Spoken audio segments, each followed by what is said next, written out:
tangan pakai sabun, jangan sampai tertular. Ingat selalu pesan ibu, jaga jarakmu, hindari kerumunan, jaga keluargamu.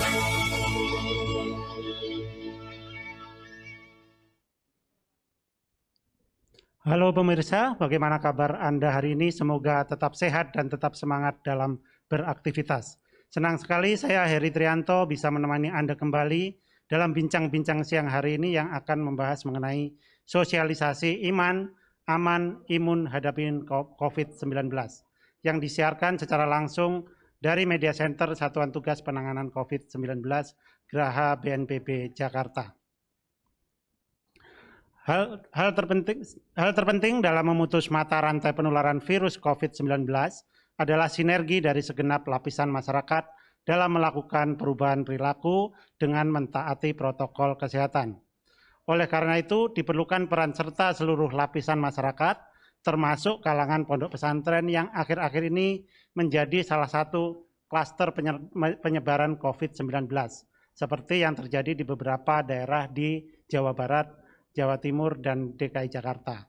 Oleh karena itu, tim Satuan Tugas Penanganan COVID-19 merangkul para ulama dan pengasuh pondok pesantren dengan melakukan sosialisasi penerapan protokol kesehatan untuk mencegah perluasan penyebaran virus COVID-19 di lingkungan pondok pesantren. Baik, para pemirsa semuanya, sebelum kita mulai acara ini, mari kita dengarkan Mars 3 Wajib. Ini sebuah lagu baru yang disiapkan untuk menyemangati kita semua dalam melawan COVID-19. Silakan.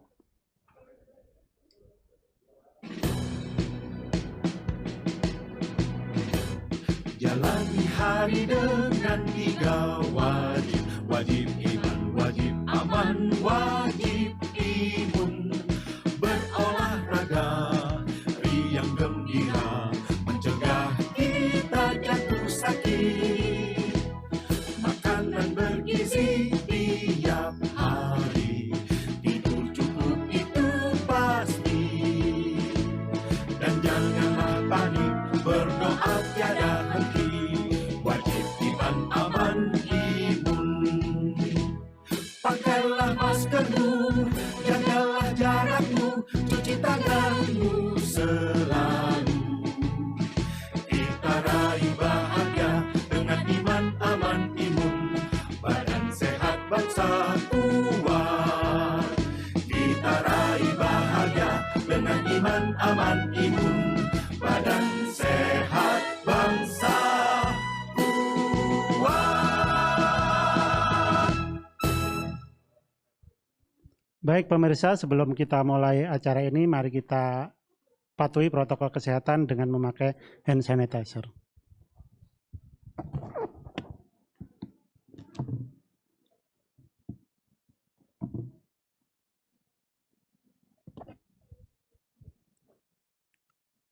Para pemirsa, mengingat pentingnya pembelajaran perihal protokol kesehatan di lingkungan pondok pesantren, Ketua Satgas Penanganan COVID-19, Letnan Jenderal Denny Monardo, sudah hadir bersama kita yang akan menyampaikan beberapa pesan untuk kita semua melalui sambungan Zoom. Mari kita sapa Pak Letnan Jenderal Denny Monardo. Selamat siang Pak, apa kabar? Pak Doni, apakah mendengarkan saya?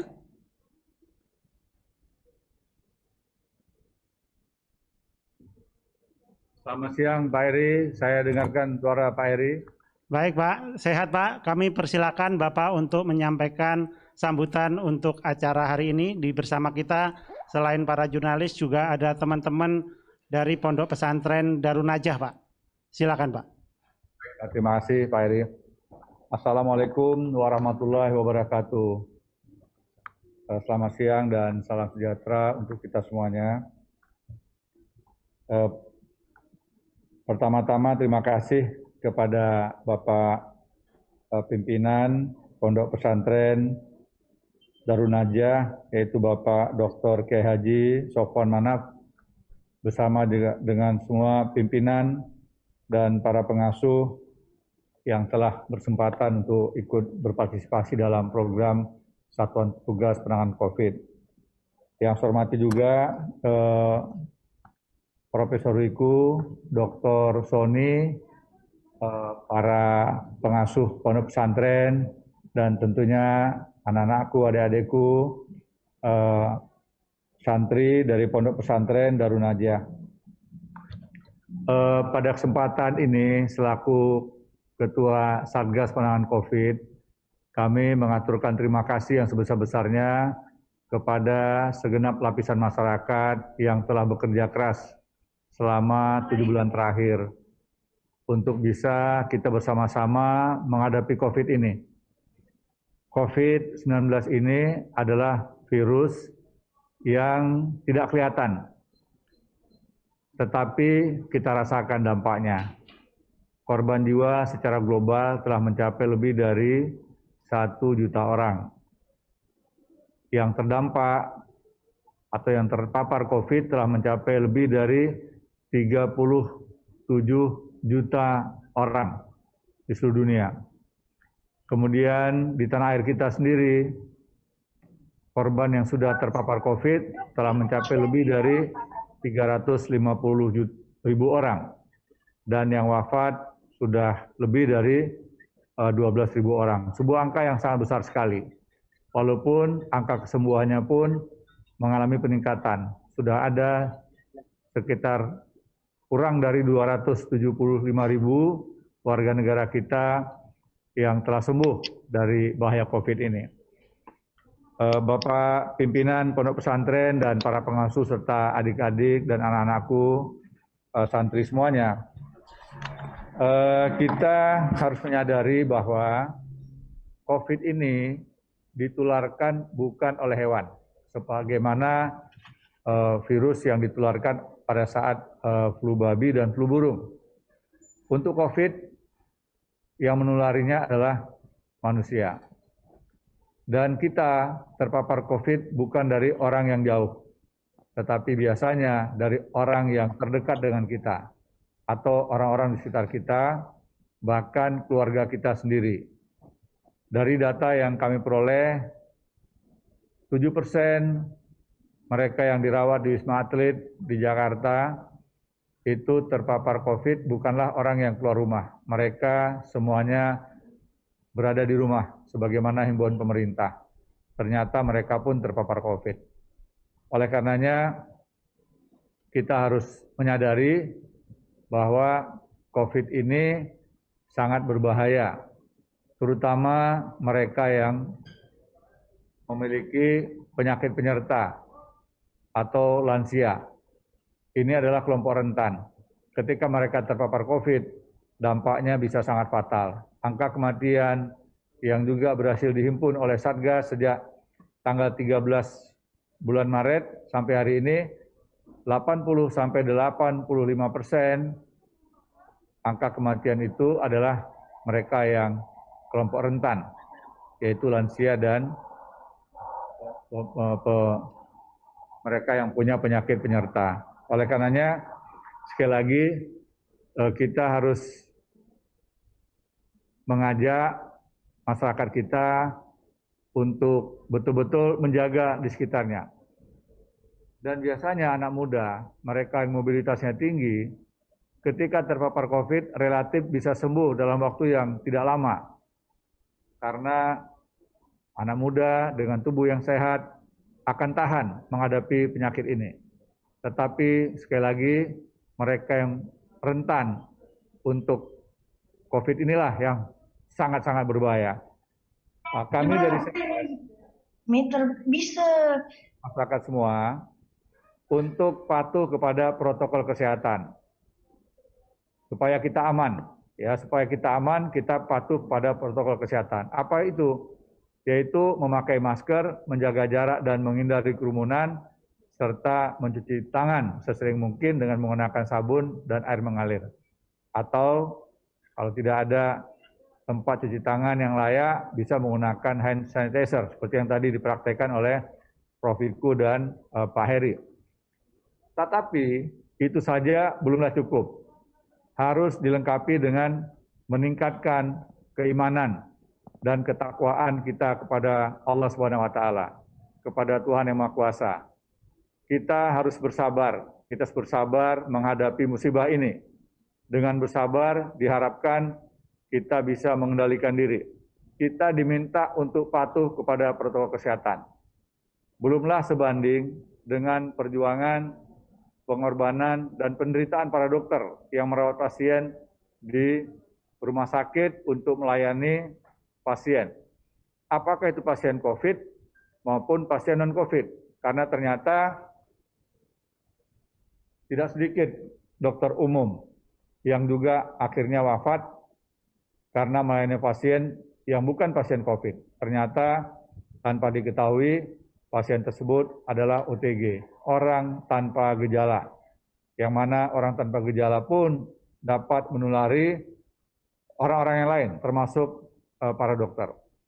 Kemudian terkait dengan masalah tersebut, di samping tadi saya katakan harus memproteksi ya diri kita supaya aman dan juga meningkatkan keimanan, maka kita pun harus meningkatkan imunitas tubuh kita dengan cara olahraga yang teratur, istirahat yang cukup, tidak boleh bergadang, kemudian juga harus memakan makanan yang berkualitas, minum vitamin, tidak boleh panik, dan hati pun harus gembira. Nah, manakala metode kewajiban kita untuk menjaga keamanan dengan mematuhi protokol kesehatan, dan kita juga wajib meningkatkan keimanan dan ketakwaan kepada Allah Subhanahu wa taala, serta wajib meningkatkan imunitas tubuh kita, maka kita semuanya insya Allah akan terhindar dari musibah COVID ini. Itulah pesan yang dapat saya sampaikan. Adik-adik sekalian dan juga para pimpinan Pondok Pesantren Darun Najah, kami yakin apabila di antara kita semua bersedia, berikhtiar juga untuk menjadi bagian dalam program upaya sosialisasi, maka sebenarnya kita telah menjadi bagian dari pahlawan-pahlawan kemanusiaan. Manakala upaya kita bisa membantu menghindari masyarakat terpapar COVID. Dan insya Allah apa yang kita kerjakan kelak di kemudian hari akan mendapatkan balasan dan pahala dari Allah Subhanahu wa taala. Demikian, sekali lagi terima kasih. Selamat melaksanakan kegiatan talkshow. Semoga Allah Subhanahu wa taala melindungi kita semua. Demikian, wabillahi taufiq wal hidayah. Wassalamualaikum warahmatullahi wabarakatuh. Waalaikumsalam warahmatullahi wabarakatuh. Terima kasih Pak Doni. Jadi ada 3 kata kuncinya tadi yang saya catat, dan ini bisa menjadi resep kita untuk selamat gitu. Pertama adalah iman, kemudian aman, dan kemudian imun. Masing-masing komponen tadi ada tip-tipnya tadi yang disampaikan. Terima kasih Pak Doni. Baik Bapak Ibu semua, bagaimana kemudian agar lingkungan pondok pesantren tetap ideal sebagai tempat menuntut ilmu ketika pandemi COVID ini masih terjadi. Di sini telah hadir di studio para pembicara yang sudah sangat luar biasa. Di samping kanan saya ada Prof. Wiku Adi Sasmito. Selamat siang Prof. Wiku. Selamat siang. Apa kabar? Alhamdulillah. Sehat selalu ya. Prof. Wiku ini adalah juru bicara pemerintah untuk penanganan COVID-19. Nah, kemudian bergabung dengan kita juga melalui channel Zoom ada Bapak Dr. Kiai Haji Sofwan Manaf, MSI, pimpinan Pondok Pesantren Darun Najah. Saya sapa Bapak Kiai Haji Sofwan Manaf. Apa kabar ya, Pak? Sehat selalu Alhamdulillah. Pak? Alhamdulillah, sehat. Ya. Alhamdulillah. Selain beliau berdua ini, nanti juga akan bergabung bersama kita Dr. Sony B. Harmadi, Ketua Bidang Perubahan Perilaku Satuan Tugas Penanganan COVID-19 yang akan menjadi narasumber, nanti akan secepatnya bergabung.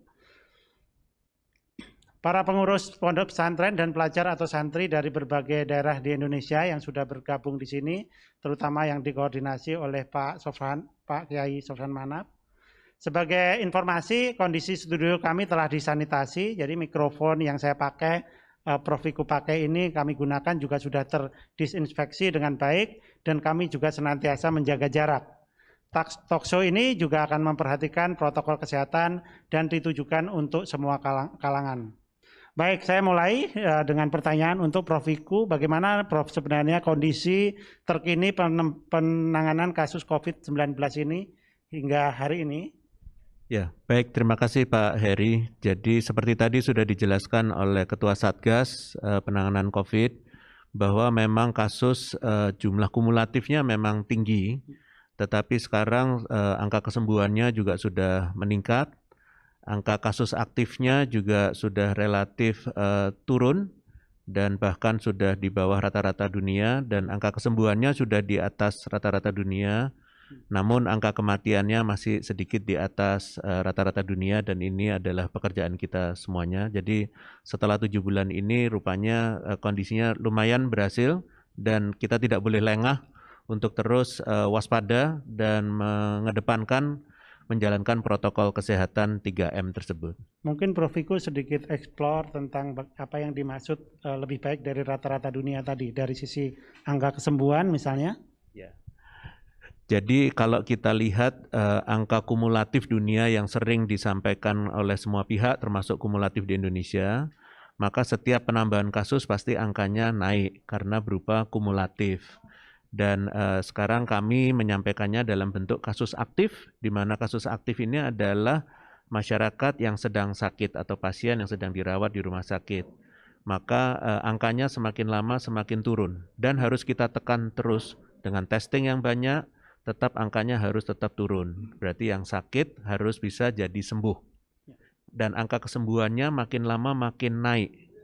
Dan angkanya cukup tinggi, bahkan sudah bisa melebihi rata-rata dunia. Sekarang di level berapa? Sekitar 76-77%, dan ini selalu fluktuasi. Ya. Jadi kalau kita gagal menyembuhkan, maka otomatis itu akan turun. Ya. Kalau kita berhasil, kita akan naik. Dan kecenderungannya dari waktu ke waktu naik terus. Jadi kecenderungannya tingkat kesembuhannya lebih tinggi daripada yang tertular baru ya, pasien baru. Seperti itu. Baik, terima kasih. Saya akan ke Kiai Sofyan. Ya, halo. Ya, apakah ada santri yang selama ini yang sudah sempat terinfeksi, dan mungkin Kiai bisa ceritakan ke kita bagaimana Darun Najah mengantisipasi penularan COVID-19. Ya, kita Darun Najah ini ada 17 kampus yang dua kampus belum kita mulai. Yang Darun Najah di Jakarta dan yang di Bogor. Ada dari 15 kampus itu yang sudah berjalan, jumlahnya sekitar 8.000 santri sudah di pesantren. Memang sempat ada kasus satu, itu ada satu kampus terjadi, itu karena keluarganya dikena, setelah itu anaknya dites, ternyata positif juga, langsung dibawa. Nah ini pesantren ini dites semuanya oleh Dinas Kesehatan, dan usaha-usaha kita koordinasinya alhamdulillah cukup bagus dengan Dinas Kesehatan, Satgas Darun Najah, setelah itu dengan Satgas Dinas Kesehatan. Alhamdulillah setelah itu tidak ada yang lagi terjangkit. Jadi hanya satu, itu pun karena bawaan dari rumah. Ya, Pak Kiai, bagaimana cara menjaga agar pondok pesantren ini terhindar dari penularan yang mungkin terjadi setelah kasus pertama tadi? Ya, pertama kita berusaha ada one gate system di pesantren. One gate system ini artinya semua masyarakat yang sudah sehat di dalam pesantren itu bagaimana caranya itu tidak bisa keluar masuk dari pesantren. Yang pertama itu yang kita lakukan. Yang kedua ini memang harus ada disiplin yang sifatnya kalau di pesantren ini pemaksaan, dipaksa. Seperti masker ini kalau di Darun Najah yang tidak pakai masker, guru maupun pengelola kita cas 250.000. 50%-nya buat pelapor, 50%-nya buat lembaga. Nah gitu. Jadi 250.000. Itu ada ustadz-ustadz yang udah kena itu. Nah itu kita paksa. Santri, apalagi santri, kalau santri wajib, kalau tidak ya kita kena sanksi. Memang merubah perilaku dari yang tidak siap menjadi dia siap ini, kalau di pesantren ini harus dipaksa memang. Selain itu ya hidup sehat, olahraga, terus setelah itu standar ya, artinya cukup olahraga, kegiatan juga kita kurangi dan segala macam. Itu Pak. Baik, terima kasih. Luar biasa yang dilakukan oleh pesantren Darun Najah dengan 8.000 santri yang tetap menjalankan kegiatan belajar mengajar dan bisa menjaga penularan dalam level yang terkendali. Baik, saya ke pembicara berikutnya, ada Pak Sony Harmadi. Apakah sudah bergabung dengan kami? Pak Sony, kasih salam. Ya, Assalamualaikum warahmatullahi wabarakatuh. Waalaikumsalam. Pak Kiai, Salam. Apa kabar Pak Sony? Semoga sehat ya. Ini ada satu pertanyaan untuk Bapak. Apa sih sebenarnya kaitannya perilaku bermasyarakat terhadap penurunan jumlah kasus positif yang diharapkan oleh pemerintah? Ya, makasih Pak Heri. Jadi begini, kan di satuan tugasnya ada 2 bidang ya, yang berada di ujung tombak untuk memutus rantai penularan, termasuk juga bidang komunikasi publik sebetulnya. Jadi di bidang perubahan perilaku itu, kita menempatkan masyarakat untuk menjadi duta, menjadi agen perubahan perilaku, berperan serta di dalam memutus rantai penularan COVID-19. Lalu kemudian di penanganan kesehatan dengan 3T-nya, testing, tracing, treating atau treatment, mereka berusaha memutus rantai dengan melacak siapa saja yang positif.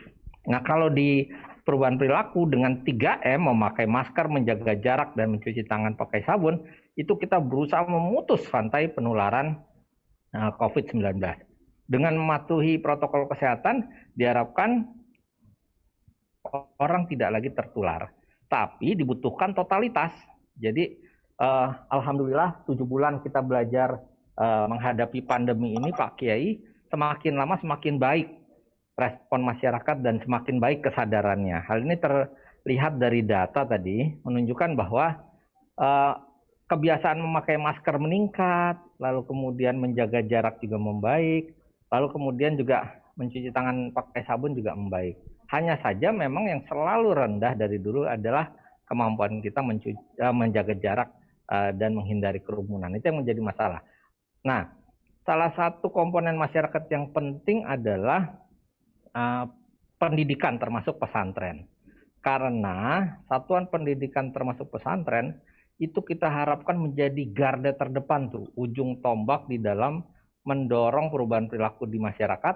1 melalui keteladanannya, 2 melalui edukasinya.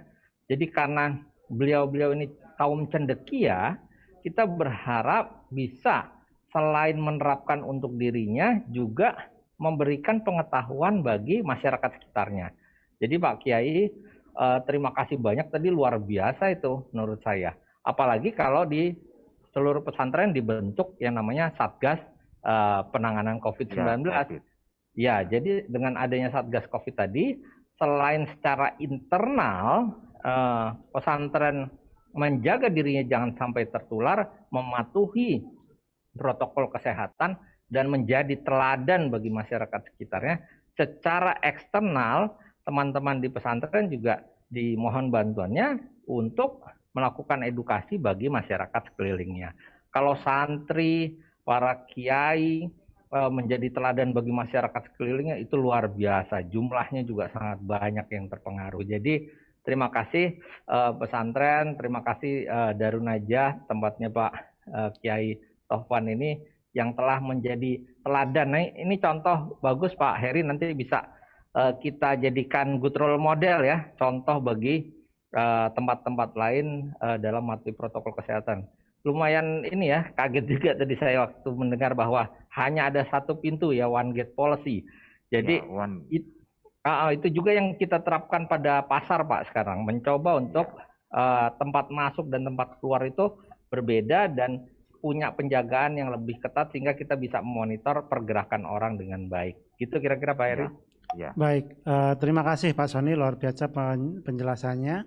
Saya ke Prof. Wiku lagi, mungkin Prof. Wiku bisa menjelaskan apa strategi pemerintah saat ini ya Prof, untuk mengurangi pengidap COVID-19 ini sehingga beberapa bulan ke depan kita bisa lebih memiliki harapan bahwa aktivitas kita, aktivitas perekonomian, aktivitas belajar mengajar itu akan bisa kembali, kendati tidak seperti dahulu, tetapi bisa lebih baik dari yang terjadi sekarang. Ya, baik, terima kasih Pak Heri. Jadi sebenarnya strateginya pemerintah melihatnya dari dua aspek ya. Satu adalah preventif promotif yang nanti akan saya ceritakan berikutnya. Yang kedua adalah kuratif rehabilitatif yang sering disampaikan kepada publik berupa 3T. Jadi testing, tracing, treatment atau testing, tracing, isolation, terus treatment. Jadi berusaha untuk dites lebih banyak sesuai dengan standar internasional agar terdeteksi siapa yang sakit. Kemudian yang sakit segera untuk dirawat apabila bergejala sedang, berat ataupun kritis. Dan seluruhnya yang kontak dengan yang sakit dilakukan tracing, dilacak dan sejarah kontak erat dan itu tadi harus dilakukan testing juga. Dan kalau memang positif maka dan tidak ada gejala maka diisolasi mandiri, tapi kalau positif dan ada gejala maka harus dirawat. Kemudian treatmentnya dipastikan bahwa seluruh Indonesia kapasitasnya memadai untuk merawat pasien-pasien yang sakit, segera bisa diobati dengan baik karena obatnya tersedia. Dan juga kalau sudah sembuh maka mereka harus bisa kembali lagi kepada keluarganya masing-masing. Di saat yang bersamaan, kalau kita menghadapi pandemi ini, kita harus pendekatannya adalah preventif promotif. Karena apa? Karena sebenarnya fasilitas pelayanan kesehatan kita tidak akan memadai apabila banyak yang sakit.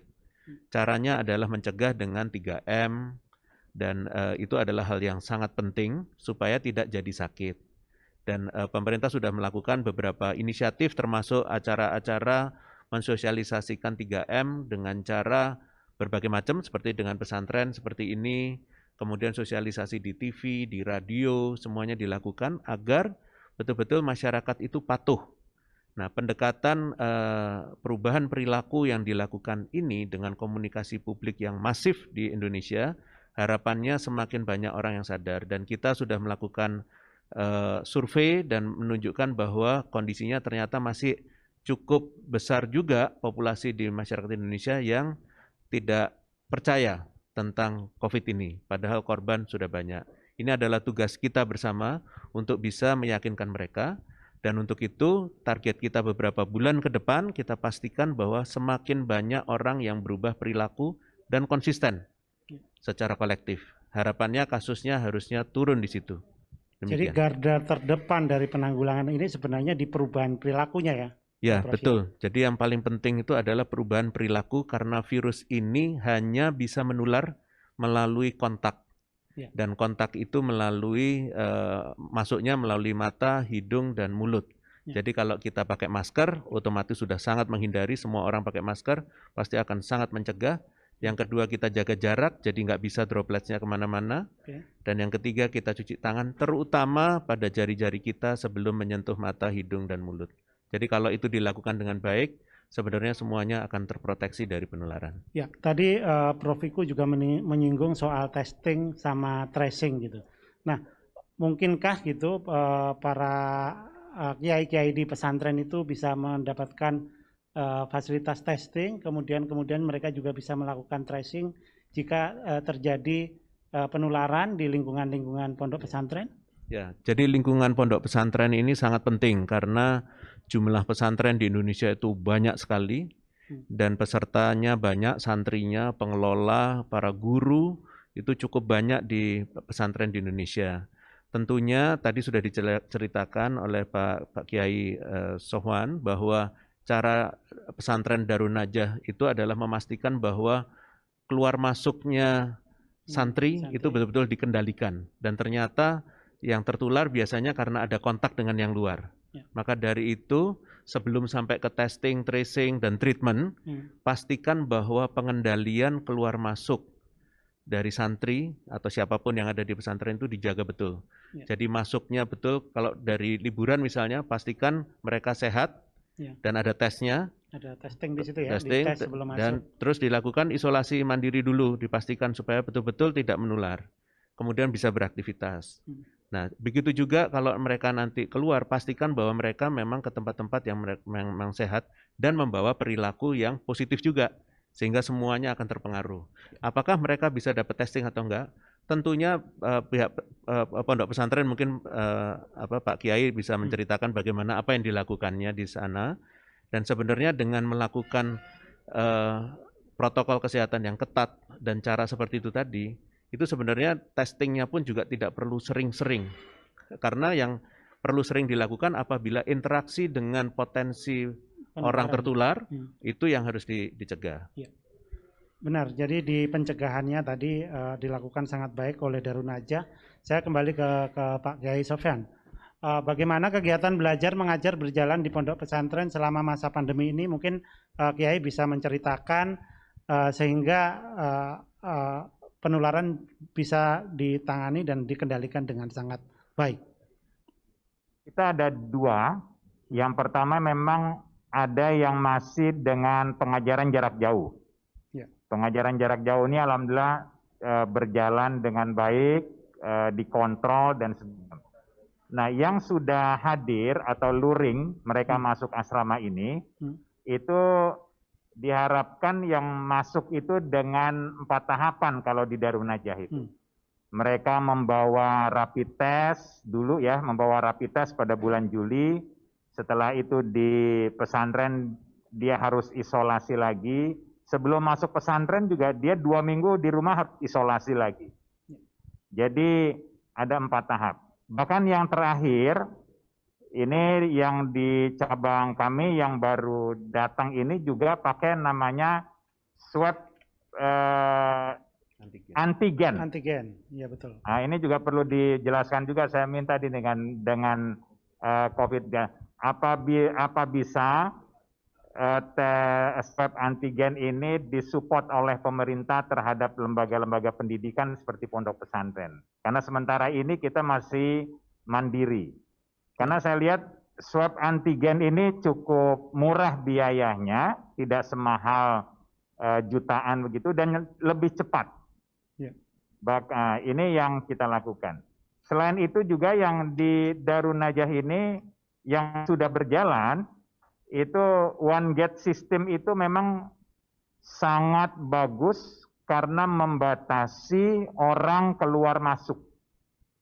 Biasanya dari kasus-kasus, misalkan ada lembaga yang berkasus dan segala macam, seperti pesantren kita komunikasi, itu biasanya karena ada orang yang keluar dan masuk. Yang kedua, atau murid yang di dalam, santri yang di dalam itu bertemu dengan orang tuanya. Akhirnya dia menjalar dan segala macam. Maka di Darun Najah dengan one gate system ini, wali murid yang mau datang dia harus daftar online.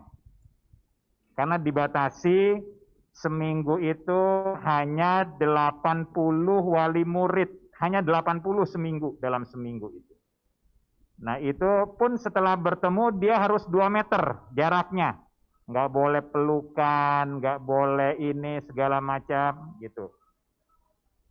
Itu yang kita lakukan Pak. Pesantren Darun Najah itu selain disiplin ya, disiplin yang namanya masker, terus cuci tangan dan segala macam itu ya kerjaan harian yang kita harus gembar-gembor di pesantren itu.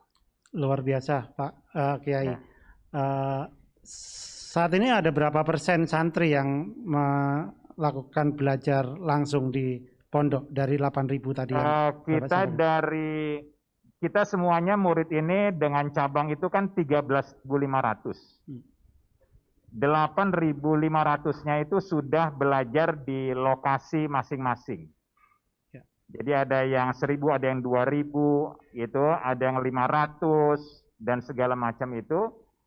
Kalau yang jumlahnya ribuan dalam satu kampus, contohlah ada yang satu kampus itu 1.000, itu alhamdulillah sejak bulan-bulan dia masuk bulan Juli sampai sekarang itu sudah aman-aman karena one gate system dan karena dengan disiplin yang ketat.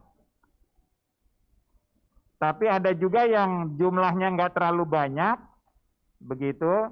Yang tadi yang saya bilang hanya ada kasus 1 itu karena dari luar, bawaan dari luar. Bawaan dari luar, jadi kesimpulan kami memang penularan itu tidak mengenal siapa-siapa. Kalau pesantrennya, santrinya sudah di dalam, pengasuhnya sudah di dalam, gurunya sudah di dalam juga. Nah ini tinggal dijaga keamanannya aja. Biasanya ini kan yang sering keluar ini adalah kelompoknya guru ya.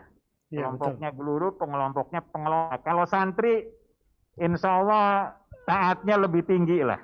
Patuh gitu. dan disiplin ya, ya. Nah, disiplin. Jadi termasuk juga wali murid. Wali murid ini supaya mentaati aturan pesantren. Kadang-kadang nggak boleh, tapi dari luar pagar itu yang ngeliatin itu kayak kita ini tempat wisata gitu kan ya. Jadi kalau udah nggak boleh ya harusnya nggak boleh gitu kan. Jadi harus ada kesadaran juga dari wali murid.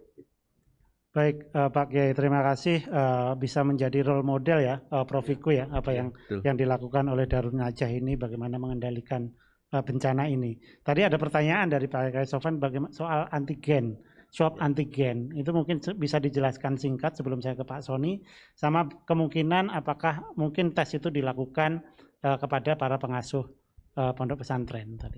Ya, baik. Jadi biasanya rapid test itu kan rapid test antibody yang biasanya dipakai. Nah, sekarang sudah ada rapid test antigen yang sudah masuk ke dalam rekomendasinya WHO. Jadi pastikan kalau menggunakan rapid test antigen adalah rapid test yang direkomendasikan, yang berkualitas.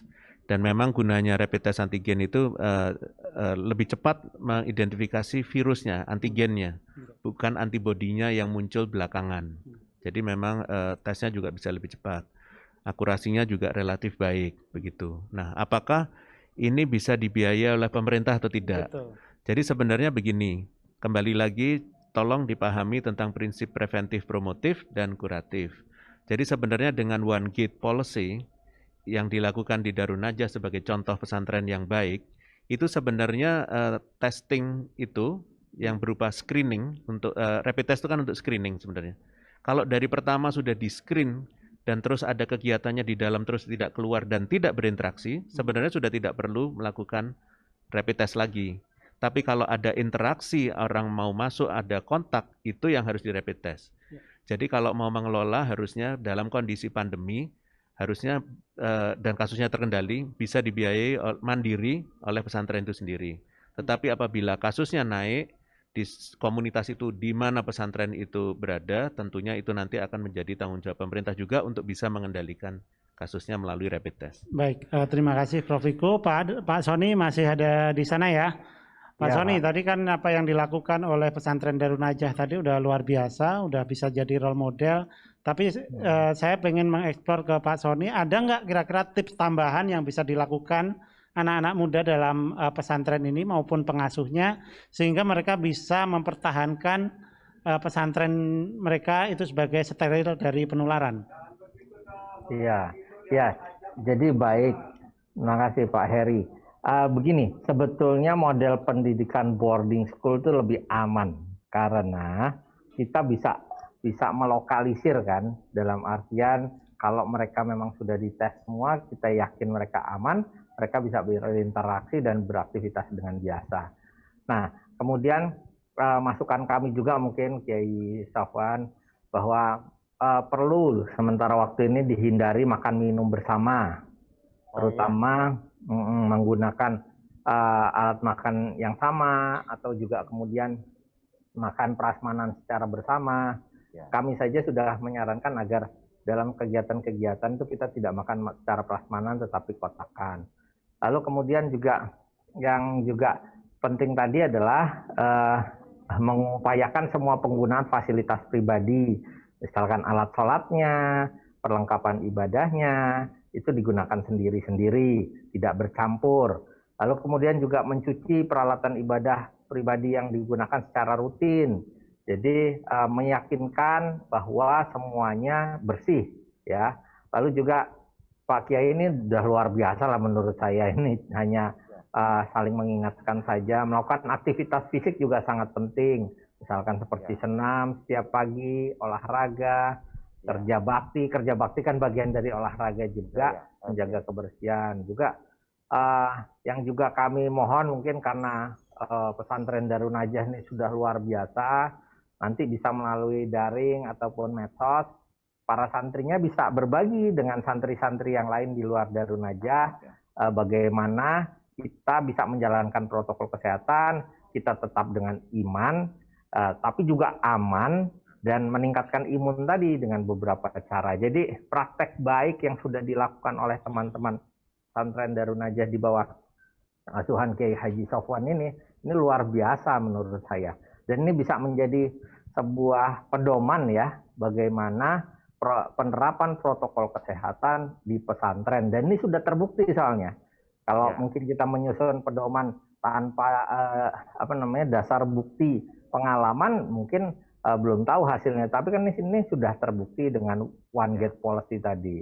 Jadi itu beberapa hal, mungkin juga makanan para santri dijaga. Lalu kemudian yang paling penting adalah gizi seimbang, tidak perlu mahal karena makanan bergizi tidak harus mahal. Jadi di setiap pintu masuk juga kalau bisa juga diberikan informasi bagaimana cara memakai masker yang benar, bagaimana menjaga jarak, saling mengingatkan jika ada yang tidak menjaga jarak, lalu kemudian bagaimana mencuci tangan dengan baik, bisa dalam bentuk poster, lalu kemudian semua bisa menerapkan. Dan kalau bisa masyarakat sekelilingnya juga mempraktekkan hal yang sama seperti yang dipraktekkan oleh teman-teman di pesantren Darun Najah. Demikian Pak Heri, makasih. Terima kasih Pak Sony. Saya kembali ke Prof. Wiku. Jadi pengen mengeksplor lagi strategi pemerintah untuk mensosialisasikan program pesan ibu tadi yang kita lihat itu, dan bagaimana ini bisa diimplementasikan ke pondok pesantren. Ya, jadi ingat pesan ibu itu adalah sesuatu yang sebenarnya sangat mendasar karena setiap orang pasti berasal dari seorang ibu. Begitu juga santri-santri yang ada di pesantren pasti berasal dari seorang ibu, memiliki ibu. Jadi dengan mengingatkan melalui ibunya untuk 3M, memakai masker, menjaga jarak, dan mencuci tangan, harapannya para anak-anak santri ini ingat. Karena paling mudah itu mengingat ibunya, apalagi kalau sedang belajar meninggalkan waktu yang cukup lama dari orang tuanya, pasti ingat ibu. Kangen ya? Kangen. Dan ibunya juga begitu, selalu memberi doa pada anaknya, selalu ingat pesan ibu ya. Jadi itu pasti mendalam sekali kepada santri. Dan tentunya santri ini suatu saat kalau pulang ke rumah, bertemu dengan ibu dan keluarganya, pastikan jangan sampai menulari. Karena ibu adalah orang yang sangat terhormat untuk kita. Baik, terima kasih. Saya ingin balik ke Kiai Sofwan. Kiai, kira-kira tantangan apa sih yang dihadapi pesantren dalam masa pandemi ini dan kemudian bagaimana mengatasinya? Kalau yang sudah kita yang berjalan, yang sudah hadir ya, santri-santri itu memang perlu dukungan orang tua santri. Kalau memang orang tua itu tidak boleh menjenguk anaknya, ya jangan berantem-berantem sama pengurus pesantren. Karena itu sampai kalau berantem-berantem, ya kita udah di rumah aja dah. Nah gitu loh. Itu tantangan kita paling besar Pak. Gitu loh. Jadi mereka sampai bahasanya kok nemuin nemuin anak lebih susah daripada nemuin narapidana kalau gitu kan. Jadi ini kan masalahnya pemikiran ya, pola pikir.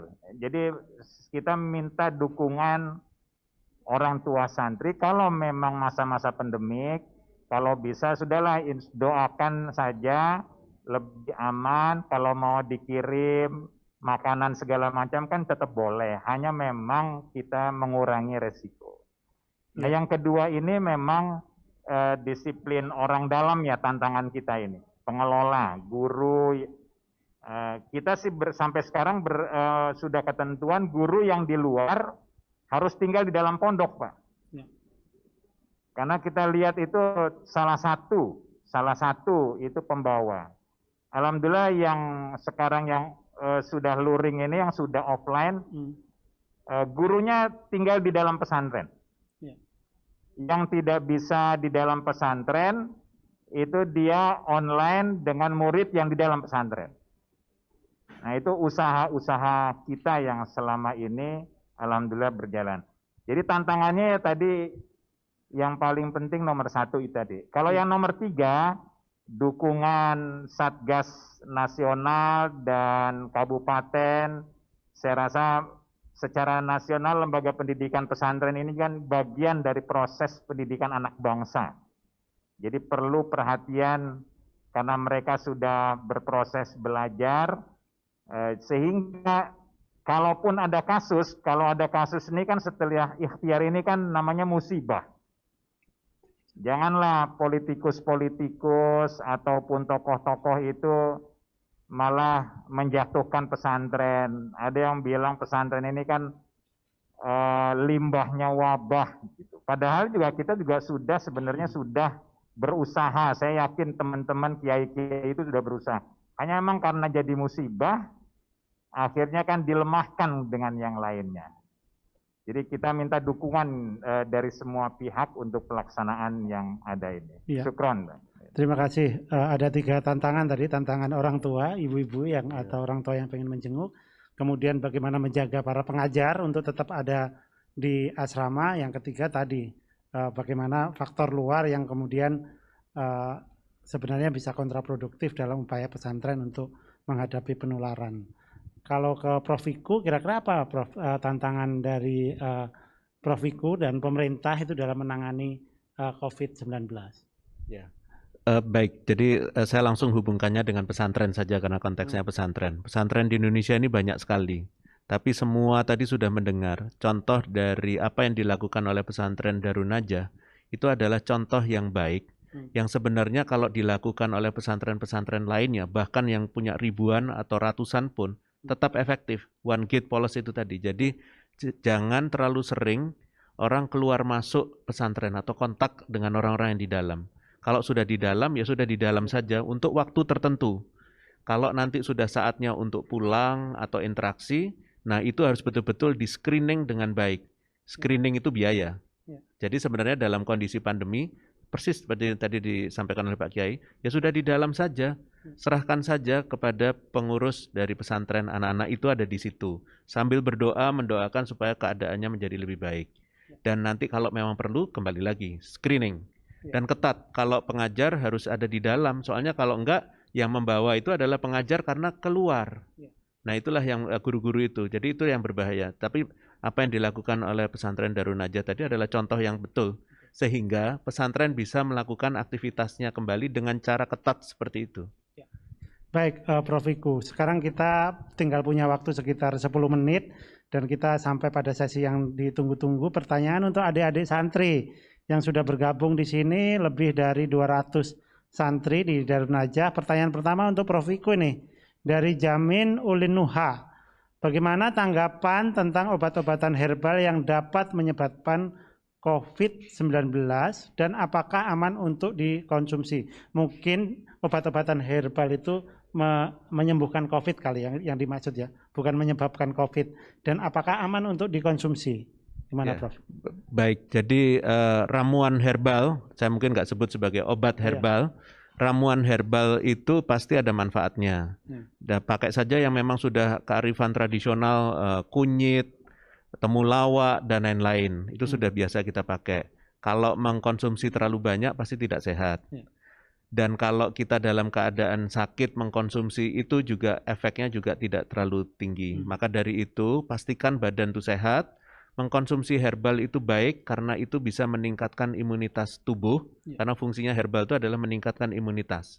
Tapi kalau kita tidak istirahat, makannya nggak bagus, nggak olahraga, dipompa dengan herbal juga nggak akan efektif. Maka dari itu semuanya harus seimbang. Sehingga kalau dikasih herbal itu akan imunitasnya akan makin tinggi dan itu akan menjadi pertahanan kita. Baik, jadi itu hanya suplemen ya, bukan suplemen obat ya? Saja, Baik. Bukan obat. Yang kedua untuk Prof. Wiku, apakah jenazah pasien COVID dapat menular pada orang yang masih hidup? Ini pertanyaan dari adik Nabila Silah. Silakan Prof. Ya, jadi jenazah yang baru saja meninggal tentunya virusnya masih ada di situ. Dan ada tata cara menangani jenazah korban COVID. Ya. Dan itu harus dilakukan dengan baik. Kalau ada kebocoran dan tidak ditangani dengan baik, potensi menularnya ada atau tidak? Ada. Maka dari itu lebih baik kita menjaga jarak, menghindari, dan betul-betul ditangani oleh yang profesional saja. Ya, baik. Terima kasih Prof. Wiku. Ada pertanyaan untuk Dr. Sony, masih bersama kita ya. Harapan dari teman-teman santri dan ulama di Indonesia agar tidak terjadi lagi klaster pesantren. Ya, jadi sebetulnya pesantren bukan tempat yang menjadi tempat penularan juga sih, kalau melihat dari data kan dari sekian banyak kasus terkonfirmasi positif yang dari pesantren juga tidak banyak. Tetapi mengingat di pesantren itu cukup banyak santrinya, mereka biasa hidup bersama, makan bersama, beribadah bersama, mereka punya ikatan kekeluargaan yang luar biasa kuat, maka kedekatan tadi harus dijaga juga, saling menjaga sehingga jangan sampai ada yang tertular. Tadi bagus sekali bahwa pesantren Darun Najah sudah menunjukkan kalau kita yakin yang di dalam ini semuanya sudah aman, maka interaksi dengan di luar itu akan sangat dikurangi, sangat dibatasi dan diawasi dengan baik. Nah, harapannya pesantren tadi secara internal mereka bisa mematuhi protokol kesehatan. Selain itu juga tadi yang saya sampaikan, menjaga imunitas untuk berolahraga, kemudian menghindari penggunaan alat makan bersama, lalu kemudian mereka tetap mematuhi berjaga jarak, dan seterusnya. Mereka juga secara eksternal, karena menjadi bagian penting dari masyarakat, mereka bisa menjadi teladan dan juga mempengaruhi masyarakat sekitarnya agar patuh protokol kesehatan. Jadi perannya pesantren itu penting, secara internal mereka bisa menjaga dirinya agar tidak menjadi tempat penularan, secara eksternal mereka bisa menjadi influencer atau menjadi opinion leader bagi masyarakat yang ada di sekitarnya. Kira-kira gitu Pak Heri. Terima kasih Pak Sony. Ada pertanyaan lagi teman-teman? Ini ada ke Prof. Wiku. Sama sih pertanyaannya Prof. Mungkin Prof. Wiku bisa dalam 1 menit memberikan harapan Bapak terhadap teman-teman santri dan agar pesantren itu tidak terjadi klaster di sana. Baik, jadi santri dan pesantren itu luar biasa kalau kita lihat dari pendekatan 3. Iman, aman, dan imun. Iman pasti berdoa. Memang kegiatannya kan banyak berdoa. Berdoa bukan hanya untuk dirinya sendiri, tapi juga untuk keselamatan bangsa. Kalau jumlahnya banyak yang berdoa, pasti insya Allah diijabah oleh Allah. 1. Yang kedua adalah aman. Menerapkan 3M. Dan itu saling mengingatkan, gotong royong. Pasti sangat efektif karena jumlahnya banyak dan tujuannya sama. Yang ketiga adalah imun. Istirahatnya diatur, iramanya diatur, ya, olahraganya diatur, istirahatnya diatur, makannya diatur, maka otomatis imunitas kelompok itu seperti imunitas seperti vaksinasi sebenarnya. Jadi mereka memvaksin dirinya sendiri dengan cara kegiatan yang teratur seperti itu. 3 itu tercapai, insya Allah dia terhindar daripada COVID. Luar biasa. Terima kasih Prof. Wiku. Ada 1 pertanyaan lagi untuk Kiai Sofran.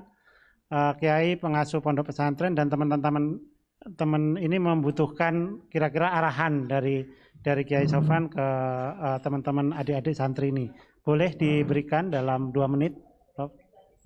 Ya, kepada para santri khususnya Darun Najah atau yang lainnya atau guru-guru, yang pertama kita selalu berdoa kepada Allah Subhanahu wa taala, dalam ibadah, sholat tahajud, qunut nazilah untuk terhindar dari wabah ini.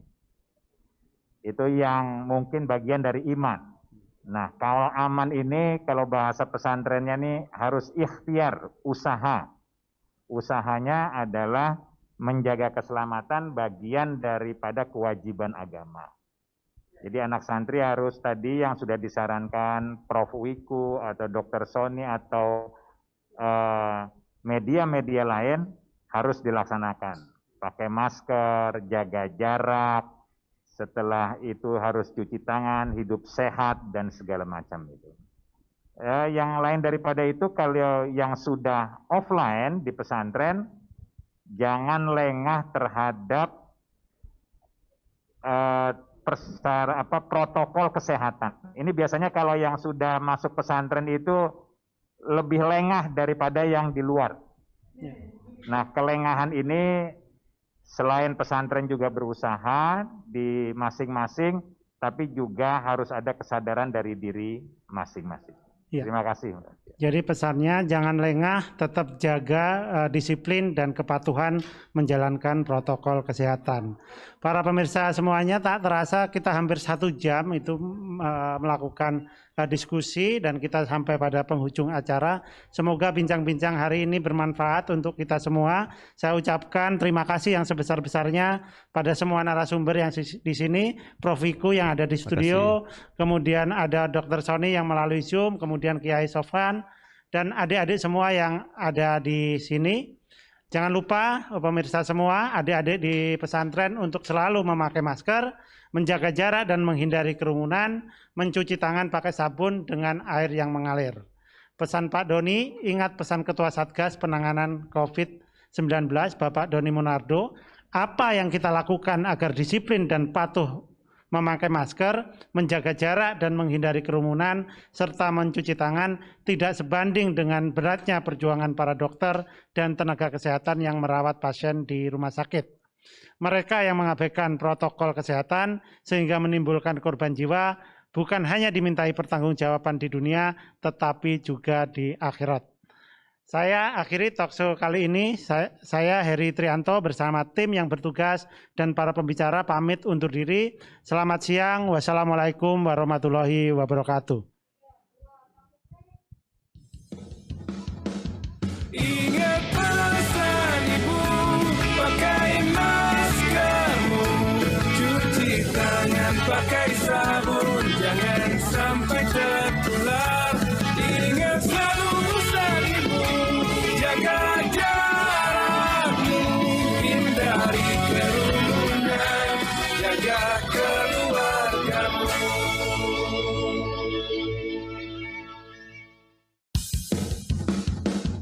Ingat pesan ibu, pakai maskermu, cuci tangan pakai sabun, jangan sampai